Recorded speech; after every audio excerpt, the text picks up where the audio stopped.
The year I graduated, the national movement to send educated youth to the countryside was in full swing. To help her best friend's younger brother stay in the city, my fiancée sent me away to the countryside for 7 years. And when I came back, she actually proposed to me in front of everyone. The crowd erupted into cheers. They all assumed I would surely say yes. After all, I was the one who had boldly confessed to Evelyn and pursued her relentlessly, winning over the coldest and most elegant goddess of University A. But they all seemed to forget. Back then, Evelyn had chosen another man, letting him take the city job that was meant for me and made me go to the countryside in his place. She even slandered my parents' morals to threaten me. In the end, she forced me to leave for the countryside and stay there for 7 years. Now that I'm back, her best friend told me, "After you went to the countryside, Miss Moo used all her connections to make sure you lived a bit more comfortably out there. She never got married all these years. She's been waiting for you the whole time." Chapter 1. As I listened to Autumn sitting beside me ramble on and on, I couldn't help but frown. She kept telling me how much Evelyn had done for me. Seeing my indifferent expression and lack of reaction, she grew anxious. "Can't you at least say something? Evelyn did all this for you. Don't you feel even a little moved?" Her shrill tone drew the attention of our classmates. Their eyes turned toward me. Some curious, some disdainful. It had been 7 years since I last heard Evelyn's name. To me, that name felt almost foreign now, as if it belonged to a different lifetime. Even the passion I once had for her had nearly been washed away by time. 7 years ago, I boarded the train to the countryside alone, carrying only my luggage. So aside from my family, almost no one knew I had ever been married. That's why I couldn't tell if what Autumn said about Evelyn came from her own desire to inform me, or if someone had asked her to say it. Maybe it was on purpose to let me know what Evelyn had supposedly done for me all these years. That thought made me frown again. Whatever happened between Evelyn Moo and me, that was just childishness back then. Let's not bring it up anymore. I waved my hand, showing not even a trace of nostalgia. Everyone around me stared in shock. Even the noisy class reunion fell silent. You could hear a pin drop. Evelyn and I were childhood friends. At some point, my feelings for her changed from friendship to something deeper, something possessive. As the only boy in the family, I grew up pampered, full of confidence and pride. Back then, I believed that as long as I had the courage to chase after what I wanted, I could always get it. So I pursued Evelyn passionately. I invited her to dinner, asked her out to the movies. When her mother fell ill, I even begged my parents to use their connections to find the best doctor for her surgery. While she was caring for her mother, I made sure she had 3 meals a day.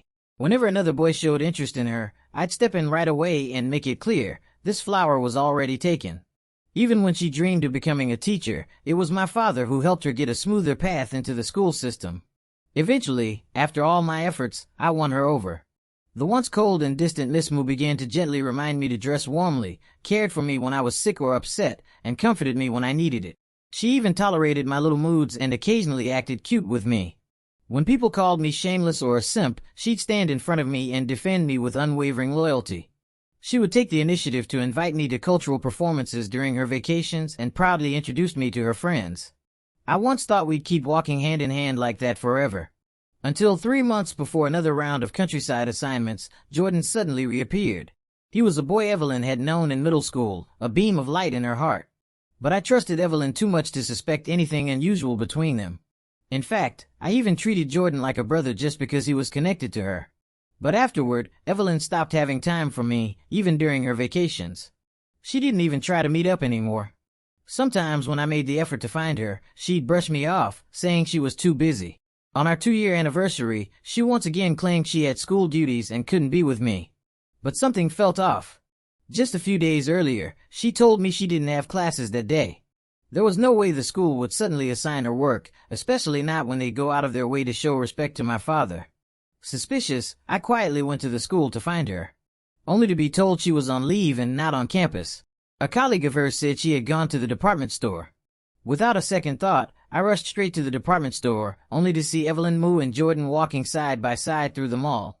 Their hands were full of shopping bags. They were laughing and chatting, looking every bit like a couple madly in love. Next to them stood Evelyn's younger sister, her face glowing with excitement as she looked at Jordan and said, "Jordan, I really think you and my sister are a perfect match. How about I just call you brother-in-law?" She giggled as she looked up at Jordan, who responded with a joyful smile. Evelyn glanced at her sister and said, "Don't talk nonsense." But her tone wasn't one of scolding, it was a mix of helplessness and affection. And from the slight upward curve of Evelyn's lips, it was obvious she didn't mind what Jenny said.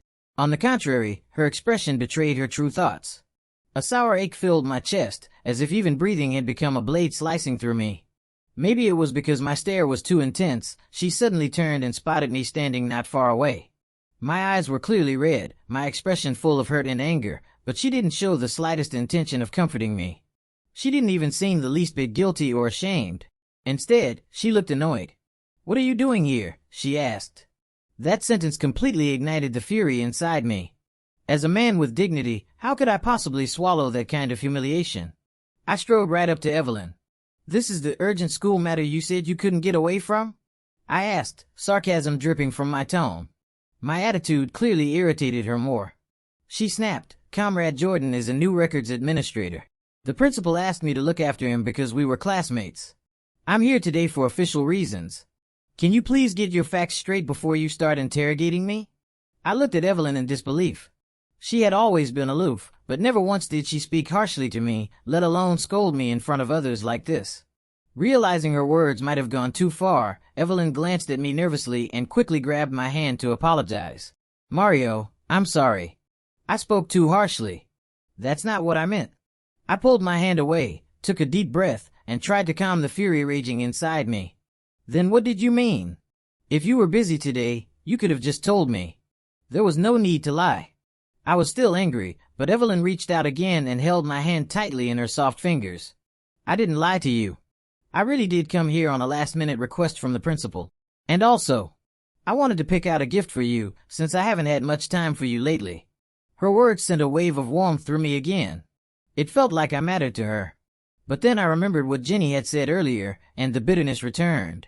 Then why did Jenny call him brother-in-law? I turned my gaze to Jenny. Just moments ago, she had clung to Jordan with a face full of admiration and hope. Now, her expression had turned sour, as if I'd stolen something precious from her. She looked at me with thinly veiled contempt. Evelyn's eyes followed mine to Jenny, and she sighed helplessly. That little brat just says whatever comes to her mind. Of course she knows who her real brother-in-law is. Once I'm done with things here, I'll go home and cook something nice for you, okay? She was a great cook, just rarely had the time to do it. She was always so busy. At that moment, the anger I still held in my chest was nearly worn away by her soft tone and gentle words. I was just about to nod and forgive her when Jordan jogged over to me in 3 quick strides. "Mario, I'm really sorry," he said. "I just started working at the school, and the principal was worried I wouldn't adapt well, so he asked Evelyn to help me by a few things. If it really bothers you, I can ask the principal to assign someone else." As he spoke, he lowered his head, his eyes turning red, and even wiped the corners of his eyes. Immediately, Jenny, who had been standing quietly nearby, exploded. "Why do you like bullying people so much? It was bad enough when you bullied my sister, now you're picking on Jordan too. What kind of terrible man are you?" She blurted it out without holding back, pointing at me and scolding me in front of everyone. I was stunned. After all, I had always tried to be kind to her. Because I loved Evelyn, I extended that affection to Jenny too, doing my best to give her whatever she wanted. I never expected that deep down, this was how she saw me. Evelyn then let go of my hand and walked over to Jordan. She comforted him softly and even reached out to ruffle his hair. In just a few gentle words, she had soothed the weeping Jordan with ease. Watching this scene, my heart filled with bitterness and sorrow. That night, Evelyn did indeed buy groceries and cook me a nice meal, but I couldn't enjoy it at all. Instead, I felt suffocated and miserable. Because even though she was physically by my side, serving me food and making dinner, her words kept circling back to Jordan. Jordan was my classmate in middle school. He helped me a lot with my studies back then. I had to take care of my sister, go to school, and also look after my mother at home. He supported me through all of it. So I just want to repay him a little. You know my heart belongs to you." She held my hand and looked at me sincerely as she made this promise. Facing those earnest eyes, my anger slowly melted away. Thinking of all we'd been through, I could only sigh and nod. I decided to let it go. Then Evelyn brought out a small box. Inside was a merit medal. I made a breakthrough in my research. The school applied for this award for me, and I want to use it as a symbol of our love. Today marks our 2-year anniversary. I hope there will be many more to come, and that we'll have a long and beautiful future together. As she spoke, she pushed the medal toward me. My heart warmed. Her words touched me. I finally accepted the medal and said, Then I pulled her into my arms and kissed her forehead. The unease and resentment inside me slowly faded with her tenderness. But I never expected that this moment of warmth would be so fleeting. From that day on, she began spending even more time with Jordan. Commuting together was one thing, but now she even took him to the department store on weekends. They moved closely, acted intimately. It was as if they were the real couple. Soon, rumors began spreading in our community compound that Evelyn and I had broken up, that she had dumped me. Before I could even trace the origin of those rumors, Jordan came knocking on my door. He held a plate of dumplings in his hands and wore a gentle smile. I came to bring you these dumplings. Jenny and I made them for Evelyn today. I took the plate and was about to send him away, but he pushed his way into my home on his own. The smile vanished from his face, replaced by a sneer and obvious disgust. I know Evelyn only got with you because you kept pestering her, he said. I'll admit, you were bold. But honestly, you're kind of pathetic. You can tell, right? Evelyn's into me, not you. If you were smart, you'd walk away on your own. Looking at his arrogant face, I really wanted to punch him. But I knew I couldn't. If I laid a hand on him, things would get messy. Seeing that I didn't respond or take the bait, he got even cockier and leaned in closer. Fine, then let me show you who Evelyn's heart really belongs to. I told Evelyn exactly what had happened, word for word, but she refused to believe me. In fact, she accused me of slandering Jordan. I know you don't like Jordan, but that doesn't mean you get to say things like that about him. He's always been a gentle and respectful guy.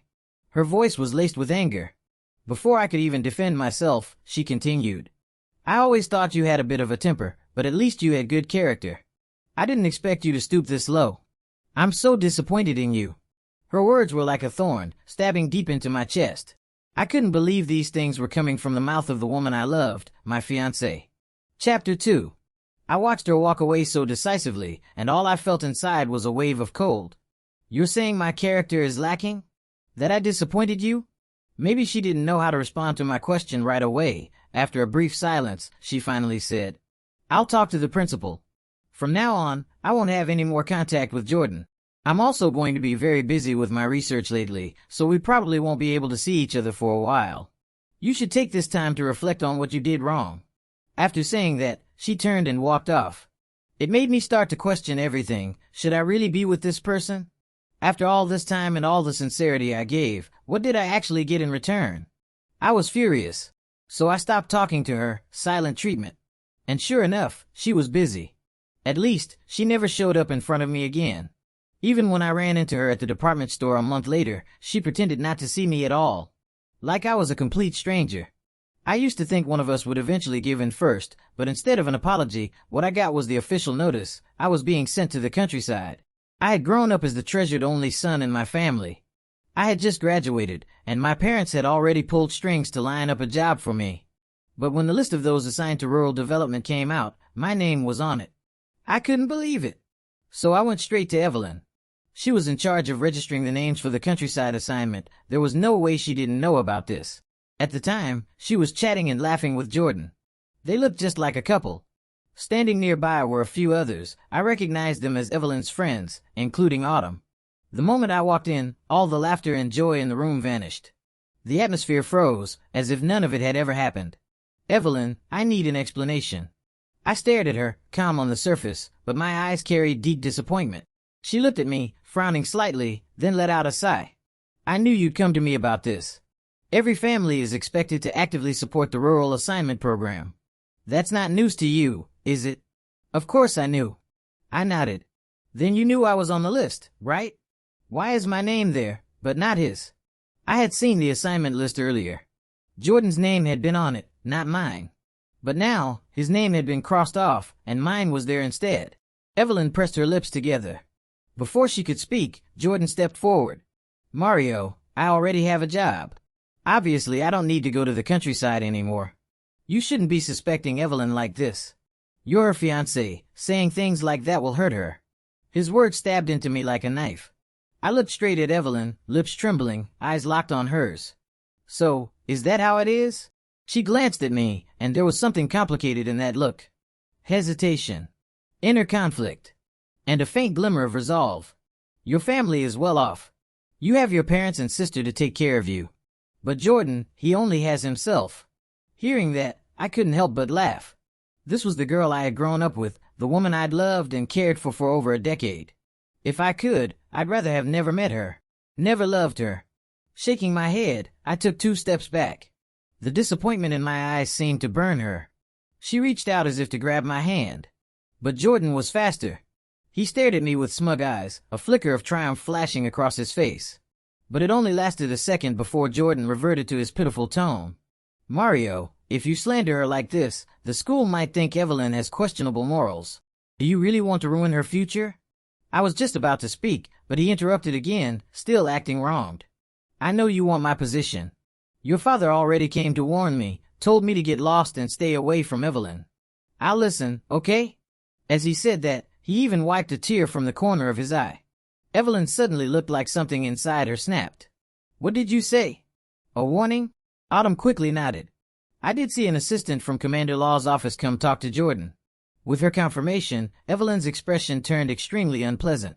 Mario, I can't believe you become this kind of person. Jordan has no one, he's an orphan. I only looked after him out of old friendship, but I never imagined you'd be so jealous, using power to suppress others. I used to think you were just a little proud, but now I see you're hopeless. Rotten to the core. Her words were vicious. For the first time, I couldn't stop the tears from rolling down my face. I quickly wiped them away with my sleeve, then looked up at her. In your heart, is that really what you think of me? Of my family? You didn't even bother to find out the truth before you threw accusations like that. I stared at Evelyn. She met my gaze with anger. They have no reason to lie to me. The moment she said that, I felt a stabbing pain in my chest. Autumn and the others started whispering among themselves. Their eyes were filled with even more contempt and disgust as they looked at me. If you don't want to go to the countryside, I have evidence that Commander Law abused his power to get you out of it, Evelyn snapped. The moment those words left her mouth, I knew there was no longer any future between us. To protect Jordan, she was willing to hurt my family. I left her with one sentence, I'll go, and resolutely boarded the train to the countryside. Before I left, I asked my sister to return the medal Evelyn had given me. That was the end of our 20-something years of history together. Coming back to the present, I looked at Autumn in front of me and said, Sorry. Everything's in the past now. We should look ahead. Seeing that I was about to leave, Autumn quickly called out, Mario, I know you're angry, but don't you think Evelyn deserves a chance to explain? I frowned. What's there to explain about the past? Besides, I'm married now. In that instant, the entire room fell silent. Everyone stared at me. Even Autumn looked at me in disbelief. What did you say? You're married? How could you be married? You were so in love with Evelyn. After she spoke, others joined in, clearly not believing me and agreeing with her. Mario, married? No way. He used to chase after Evelyn like a dog. Exactly. A guy that desperate and clingy, who would like him? He was meant to marry Evelyn, not ruin someone else's life. And someone who was that obsessed, how could he just stop loving her like flipping a switch? I don't believe it. He's clearly just being stubborn, pretending he's married. One bitter and malicious comment after another. But I acted like I hadn't heard a thing. I just looked calmly at Autumn. Do you also think I'm lying? She froze for a second, wanting to say something, but in the end, she just shook her head. To be honest, I probably shouldn't be getting involved in this. But I just feel like Evelyn gave so much for you. The least you could do is see her. No matter how it ends between you two, you should at least have a proper conversation. Her voice softened a lot as she said that.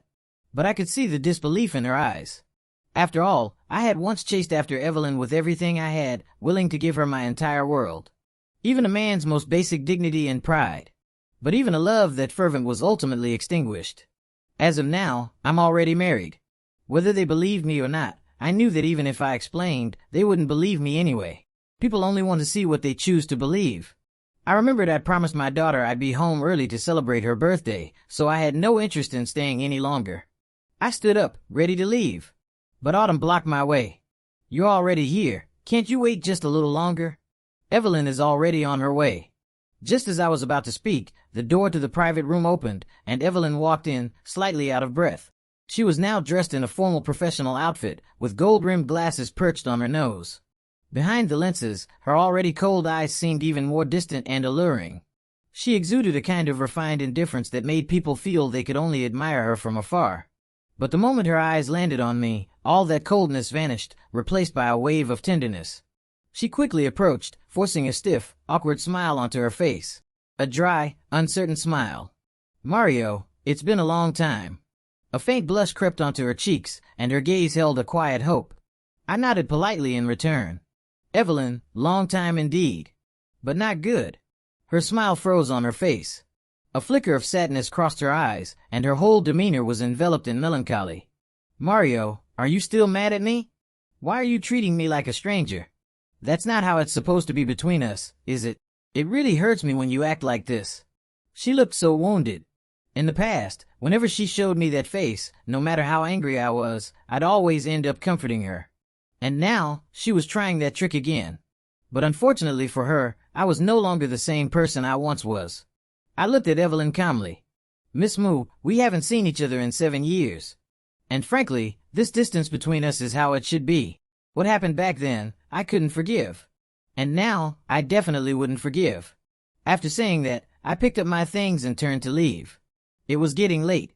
I needed to go home to Ollie. She was still waiting for me to celebrate her birthday with her. I stepped past Evelyn and headed toward the door. But she suddenly grabbed my wrist. Then she dropped to one knee and pulled out a box. Inside was a Medal of Honor and a ring. It was the same medal she had once given me, the one that symbolized our engagement. But I had returned it long ago. After all, when I left, I was beyond heartbroken. Caught off guard for just a moment, I saw her take the ring and try to slip it onto my ring finger. "Let's get married, Mario." Her voice was full of affection, almost desperate, as if without that ring, I'd fly away and disappear forever. "Evelyn, I think you're confusing me with someone else. I'm not Jordan." When she heard that, her previously urgent expression strangely shifted into one of subtle smugness. She gripped my hand tighter. "Mario, are you jealous? I admit, what happened with the countryside assignment back then was unfair to you, but I did it for you and your family. Jordan said that if he didn't have to go, he wouldn't report your parents. I knew how much they care about you. And I knew how much you care about them, right?" Seeing that she still wanted to explain, I pulled my hand away. "First of all, I never did anything to Jordan that warrants guilt. I don't need you making choices on my behalf. Second, if my parents really did something wrong, Jordan can go ahead and report them. He can't convict them with just empty words. And lastly, let's stop talking about the past. There's no future between us. None. Because I'm already married. And my daughter is 4 years old. So please, Miss Moo, stop saying things that could cause misunderstandings. I don't want my wife to get jealous or upset." My words drained the color from Evelyn's face. She grabbed my arm in a panic and shook me over and over. "What did you say? You're married? And you have a 4-year-old daughter? Mario, you're just saying that to upset me, right? You're mad, aren't you? You're trying to get back at me. Didn't you say before that you only ever wanted to marry me? How could you possibly have married someone else?" She leaned in closer, her serious eyes full of desperate hope. It was as if she was waiting and begging for me to deny everything I just said. But as I looked back into her eyes, I was completely calm. Yet on her face, once untouchable and composed, there was now panic, unease, even a trace of regret. I'd seen her wear that expression once before, when her mother was in the hospital. Only once. I never thought I'd see it again now.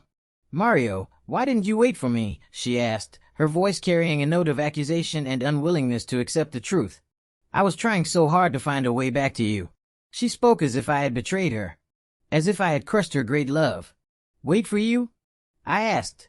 "Evelyn, did you forget how long I already waited for you back then?" Evelyn froze.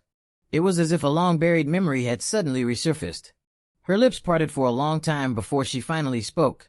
"Jordan and I really weren't anything more than friends." She desperately tried to explain. But I gently pushed her hands away and stepped back to keep my distance, my gaze steady. "Evelyn, it's not about what you say, it's about what you do.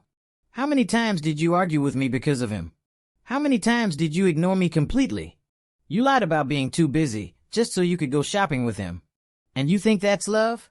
If you truly liked me, loved me, then I should have come first. Not always be the one left waiting." My words made Evelyn stagger back half a step. She had to brace herself against the back of a chair to keep from falling. She was once the goddess of University A, known for her intellect and achievements in academia. When had anyone ever seen the proud Evelyn in such a state? From the way we spoke, the people around us started recalling the past.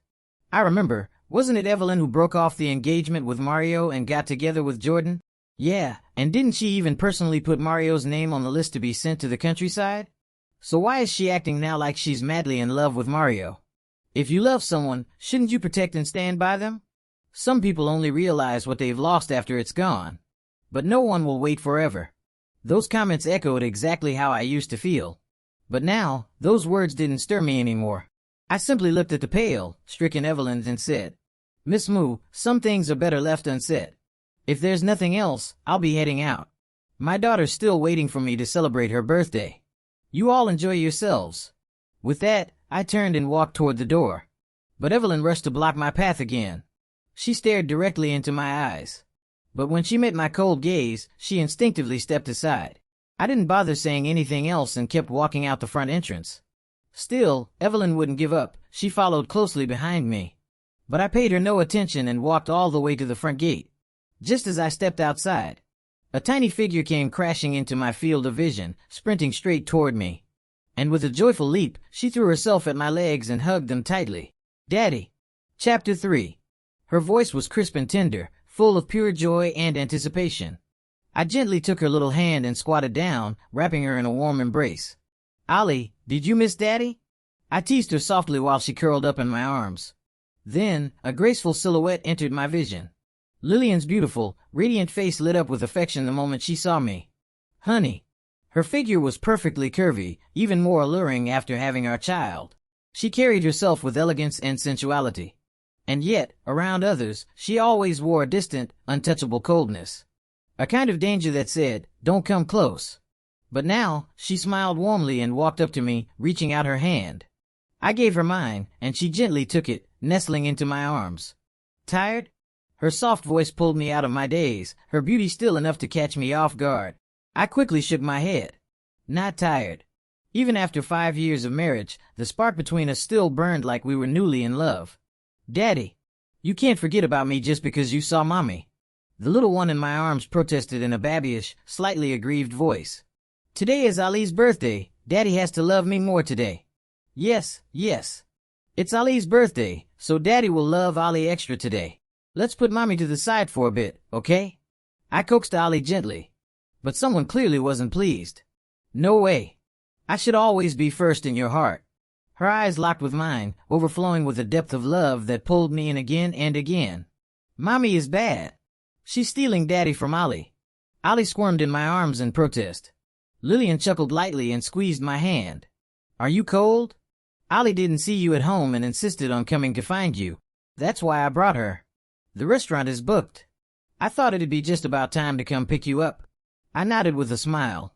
Yeah, perfect timing. Lillian smiled back and linked her arm through mine, ready to walk to the reserved restaurant. But just as we took 2 steps, a voice, shaky and full of unwillingness, called out from behind. Mario. Evelyn looked frail and worn down. Her eyes were heavy with sadness as she stared at me. Lillian and I turned to look at her together. I frowned slightly. What is it, Miss Moo? Is there something else you need? Evelyn's gaze landed on our interlocked hands. Her lips parted, but in the end, she simply shook her head with defeat. Her body swayed, like she might collapse at any moment. I nodded slightly, and Ali, still perched on my shoulder, glanced curiously at Evelyn. Daddy, is that lady sick? She looks like she's gonna fall down. She blinked in innocent concern. I gently pinched her cheek, unsure how to respond. Lillian looked at Ali with a smile in her eyes. Ali, it's your birthday today. Don't you want some cake? Ali, being a child, was instantly distracted. Yes. Let's go right now. She bounced excitedly in my arms, eager to get to the restaurant. Mario. Evelyn's voice came again, laced with sorrow and desperation.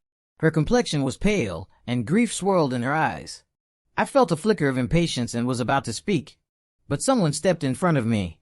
Lillian looked directly at Evelyn. You must be Miss Moo, right? As a teacher, shouldn't you be setting a better example? Calling out to my husband over and over, do you have something truly urgent to say? My daughter is still too young to attend your school. Her words were a reminder, stop looking at us. We've moved on. But Evelyn's reaction to those few sentences was instant, anger and jealousy flared in her eyes. So you're Mario's wife? Yes. Lillian tightened her grip on my hand, as if to fuse us into one. Then do you know, Evelyn said with bitterness, that Mario once chased another woman and almost married her? Lillian's face remained calm, not even a crease in her brow. But I knew. She was furious. Beneath her calm and collected surface, a storm was clearly brewing in her heart. I let go of Lillian's hand and placed my arm around her shoulders.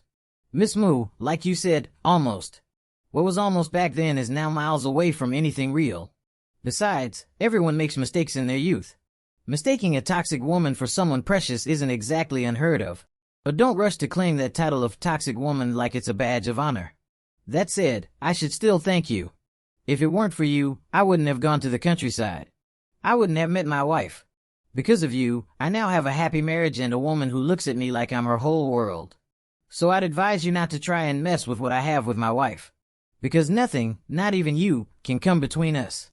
I could brush off everything she did to me before. But I would never allow her to interfere with my family. For the people I love, I wouldn't hesitate to fight back. Evelyn stared at me in disbelief, unable to accept what she was hearing. Toxic? Is that really what you think I am? Yes. And if I had a choice, I'd rather we had no connection at all. With that, I gently tugged Lillian's arm. She understood. I wanted to leave. So she linked arms with me and confidently led the way to the car. She turned to me and asked softly, "Was everything you said just now the truth?" "Of course it was," I replied. "What happened between Evelyn and me is long over. The only people I love now are you and Ali." We celebrated Ali's birthday afterward. The joy and warmth surrounded us like a bubble. It felt like we'd returned to the beginning, untouched, whole. As if everything with Evelyn had never happened. I thought I'd never see her again. But to my surprise, the moment I returned to my parents' house, there she was, standing at the gate. She looked far more worn than before. The arrogance she used to carry was gone. In its place was a kind of defeated weariness.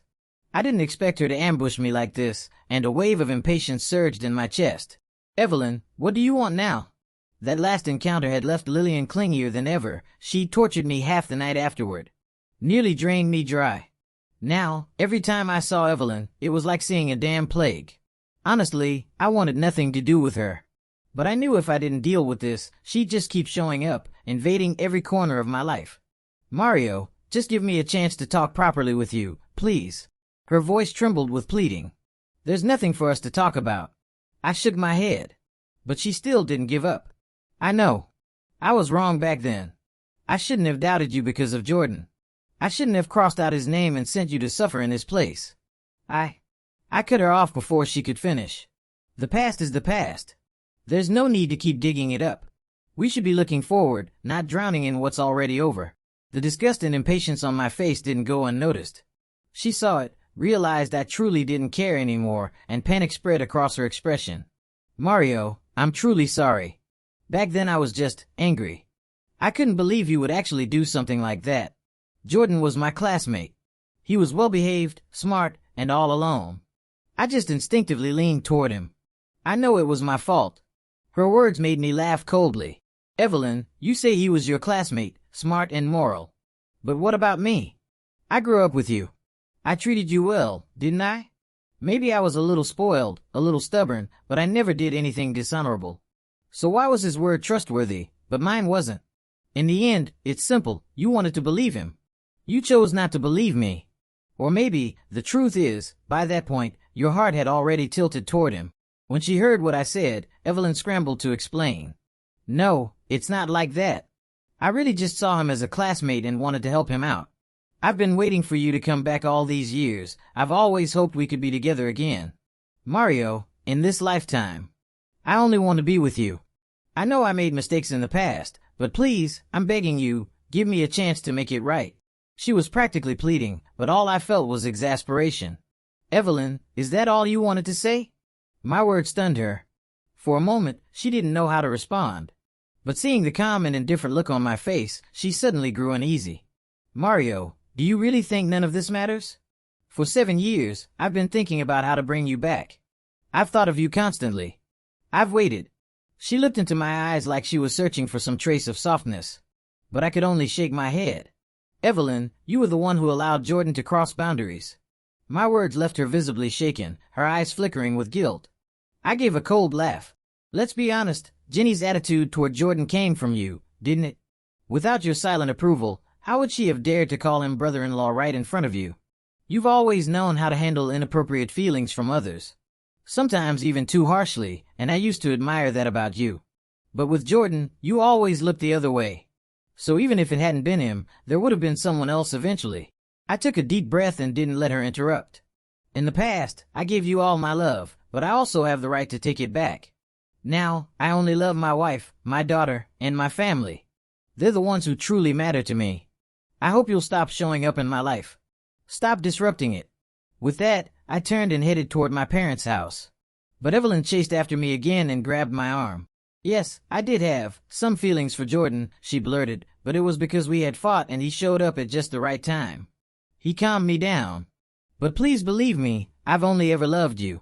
No matter what, I always wanted to be with you. Hearing her emotional voice and seeing her reaching toward me, I shoved her away, barely restraining the impulse to slap her. Enough, Evelyn. Don't you get it by now? I'm a man. I have my pride. Even if nothing happened between you and Jordan, I still wouldn't take you back. I have a family now. I have someone I love. And you will never be the person I want to choose. She froze at my words, utterly stunned. I had no interest in dragging this out any further. I picked up my things and walked into my parents' house. I could feel her eyes burning into my back the whole time, but I didn't look back, because I knew she was once the burning crush of my youth. But that was all in the past. In fact, I couldn't even remember why I had liked her, why I ever wanted to be with her. Whatever it was between us, it was over long ago. When I left my parents' place, she was nowhere to be seen. I let out a long breath of relief. But when Lillian came home later, she glared at me with a face full of righteous fury. "What's wrong, Miss Lillian? Why that look?" I asked playfully, wrapping an arm around her waist and gazing deep into her eyes. She finally couldn't hold it in. "When were you planning to tell me? Evelyn came looking for you again today." "Ah, so that's why she was mad." I gave her a deliberately serious nod. "She waited for me at the compound gate today." "What did she want this time?" she asked through gritted teeth, eyes blazing like she wanted to tear Evelyn limb from limb. I couldn't help but tease her. "She said she still wants to be with me, even if I'm married, even if I have a kid. As long as I agree, she'll give up everything." "Give up everything?" Lillian snapped. "If I don't tear her face off, she clearly doesn't know the meaning of everything." She looked ready to storm out, and I quickly wrapped my arms around her from behind. "I'm teasing you." The moment I said that, the world spun, and the next thing I knew, she was sitting on top of me. "You dare lie to me?" I playfully tapped her nose, then scooped her up into my arms. Her loving eyes locked tightly onto mine. "Mario, we're married now. We have Ollie. I'm never divorcing you, and I'm never letting you go. Even if you try to run, I'll hold onto you tightly. I'll always treat you well and never give anyone else a chance." As she said that, her sweet lips pressed gently against my face. I couldn't even find the words to respond, so I just held her face in my hands and kissed her again and again. Only when she had finally calmed down a little did I speak. "You don't have to worry. I never planned on leaving. And I already told Evelyn, there's no going back for me. In my heart, there's only you and Ollie." The moment those words left my mouth, her breath wrapped around me, warm, intense, irresistible.